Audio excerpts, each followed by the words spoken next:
अरहन्ताणम् नमो अरहन्ताणम् नमो अरहन्ताणम्। अनुप्रेक्षा के द्वारा, प्रेक्षा के द्वारा हम उन ग्रंथियों को प्रभावित कर सकते हैं, उन स्रावों को प्रभावित कर सकते हैं और आदतों को बदल सकते हैं। यह रासायनिक परिवर्तन होता है। ठीक इसी प्रकार का विद्युत नियंत्रण का भी परिवर्तन होता है। हमारे स्नायु संस्थान में बिजली है और बिजली भी बहुत अच्छी मात्रा में बिजली है और उस बिजली के द्वारा हमारी सारी सक्रियता बनी हुई है। विद्युत के प्रकंपनों को बदलकर आदमी की आदत को बदला जा सकता है। जैसे विद्युत की प्रकंपन बदलते हैं, साथ साथ में आदत बदल जाती है। आज तो विज्ञान का युग है और वैज्ञानिक युग में इस प्रकार की बहुत सारी प्रवृत्तियां चल रही हैं, बहुत सारे प्रयोग चल रहे हैं। आपने कभी पढ़ा भी हो, सुना भी हो, तो इस प्रकार कैसे परिवर्तन होता है। एक मनोवैज्ञानिक ने प्रयोग किया कि शेर के सिर पर इलेक्ट्रोड लगाया और एक खरगोश के सिर पर इलेक्ट्रोड लगाया। शेर के सिर पर लगाया मस्तिष्क को शिथिल करने का और खरगोश के सिर पर लगाया उत्तेजित करने का। तो उसके तो जो क्रोध को, आक्रामक शक्ति को उत्तेजित किया और शेर की आक्रामक शक्ति थी जो आक्रमण का केंद्र होता है, उसको शांत करने का इलेक्ट्रोड लगाया। परिणाम यह आया कि शेर तो शांत होकर खड़ा हो गया और खरगोश उस पर झपटने लगा। उल्टी बात हो गई। क्या खरगोश की हिम्मत है कि शेर के सामने चला जाए? देखते ही भाग जाता है और भागकर भी कहां जाता है, पकड़ में आ जाता है, एक और हो जाता है। शेर तो शांत खड़ा है बकरी की तरह और खरगोश उस पर झपट रहा है, आक्रमण कर रहा है, उसको नोच रहा है, मार रहा है। सारा का सारा उल्टा हो गया। क्यों हुआ? कि हमारी हर वृत्ति का एक केंद्र बना हुआ है शरीर में। अगर उस केंद्र को बदल दिया जाए तो आदत बदल जाती है। शेर में आक्रमण करने की आदत, झपटने की आदत, मारने की आदत, किंतु एक इलेक्ट्रोड लगाया और वे प्रकंपन पहुंचे, इतना शांत हो गया कि बिल्कुल मौन खड़ा है, जैसे कोई मौन व्रत ले लिया हो। बिल्कुल शांत खड़ा है और खरगोश उसको सता रहा है। ऐसा ही प्रयोग किया चूहे पर और बिल्ली पर। दोनों के सिर पर इलेक्ट्रोड लगा दिए। परिणाम यह हुआ कि बिल्ली तो चूहा बन गई और चूहा बिल्ली बन गया। आकार में नहीं, आकार तो बिल्ली का आकार रहा, चूहे का आकार रहा, किंतु वृत्तियों में बदल गई। चूहा बार बार आक्रमण कर रहा है, कभी ऊपर जा रहा है, कभी इधर कभी उधर, बिल्ली से छेड़छाड़ कर रहा है और बिल्ली बिल्कुल शांत, मौसी बिल्कुल शांत और भांजा सारा उत्पात मचा रहा है। ये सारी प्रयोग किए गए, कहानियां नहीं है, प्रयोग किए गए और प्रयोग का परिणाम आया है। इससे हम इस निष्कर्ष पर सहज ही पहुंच जाते हैं कि आदमी की वृत्तियों को भी बदला जा सकता है।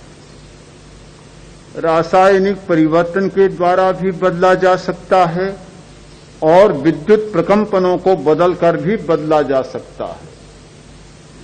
ध्यान एक बदलने की प्रक्रिया है।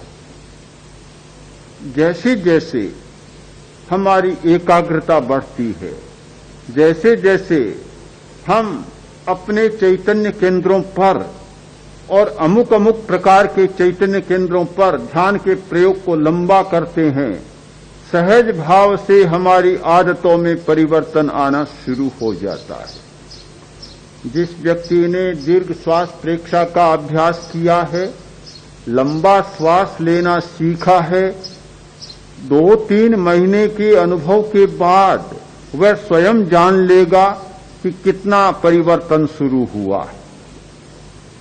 10 दिन में भी कुछ पता लग सकता है कि आदतें बदलती है। नशे की आदत का भी पता लगा है और आदतों का भी पता लगा है। पता लग जाता है कि आदतें बदल सकती है, किंतु निरंतर 3 महीने तक अभ्यास चले तो निश्चित पता लग जाएगा कि भीतर में कैसे कैसे कैसा कैसा क्या क्या परिवर्तन हो रहा है, सहज भाव से हो रहा है, बिना किसी सोचे विचारे हो रहा है।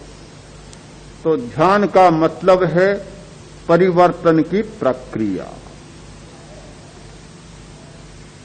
हमारे मस्तिष्क में मस्तिष्क विद्या के अनुसार 2 हिस्से माने जाते हैं, एक एनिमल ब्रेन और एक उत्तर काल में विकसित ब्रेन। यानी मनुष्य में एनिमल ब्रेन भी काम कर रहा है, जो बहुत पुराना है, आदिम मनुष्य का मस्तिष्क है, जिसमें ये आक्रमण, भय, काम वासना आदि आदि वृत्तियां काम करती थी।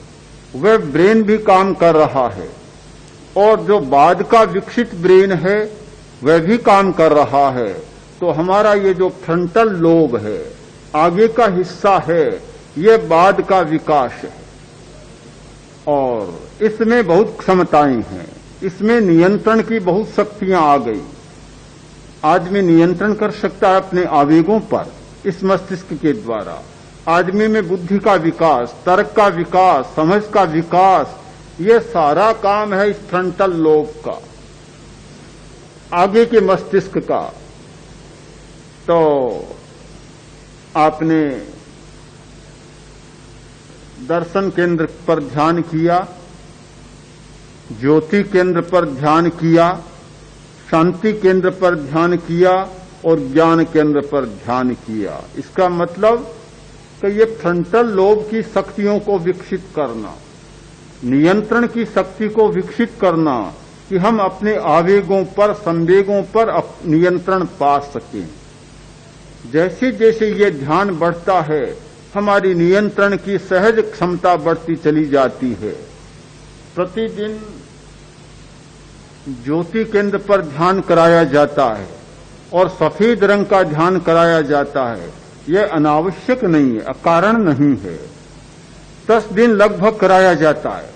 इसका मतलब कि जैसे जैसे ज्योति केंद्र पर सफेद रंग का ध्यान या कोरा ध्यान करने की क्षमता बढ़ेगी, वैसे वैसे ये जो पिट्यूटरी ग्लैंड सक्रिय बनेगा, पिनियल ग्लैंड सक्रिय बनेगा, तो बुरे भावों, बुरे विचारों को रोकने की हमारी क्षमता बढ़ती चली जाएगी, नियंत्रण की क्षमता बढ़ती चली जाएगी। आपका अपना नियंत्रण नहीं, आपका अपना अनुशासन नहीं, आत्मानुशासन नहीं, उस स्थिति में बाहर से नियंत्रण करना पड़ता है। और जब व्यक्ति का अपना अनुशासन बढ़ जाता है, अपना नियंत्रण बढ़ जाता है, अपने आप बुराइयों को रोकने की क्षमता बढ़ जाती है, तो बाहर से नियंत्रण करने की जरूरत कम हो जाती है। तो ध्यान का मतलब है आत्मानुशासन का विकास। आपने ये घोष तो सुना है कि निज पर शासन फिर अनुशासन, पर घोष से ही काम नहीं चलेगा। वह तो एक मार्ग है, पथ दर्शन है। आखिर तो अभ्यास करना होगा कि निज पर शासन आए कैसे। बात से तो नहीं आ जाएगा, घोष सुनने से तो नहीं आ जाएगा। यह ध्यान की प्रक्रिया है कि जिससे सहज भाव से अपना अनुशासन जागता है, और जब अपना अनुशासन जागता है, अपने आप में नियंत्रण की क्षमता बढ़ती है, तो आदमी शक्तिशाली बन जाता है।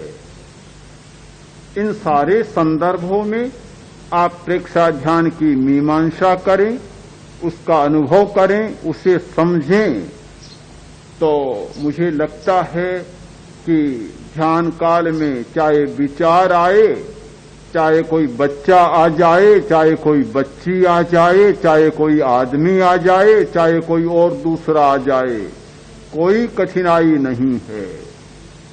कठिनाई सिर्फ इतनी है कि आपकी जागरूकता बढ़ी नहीं है।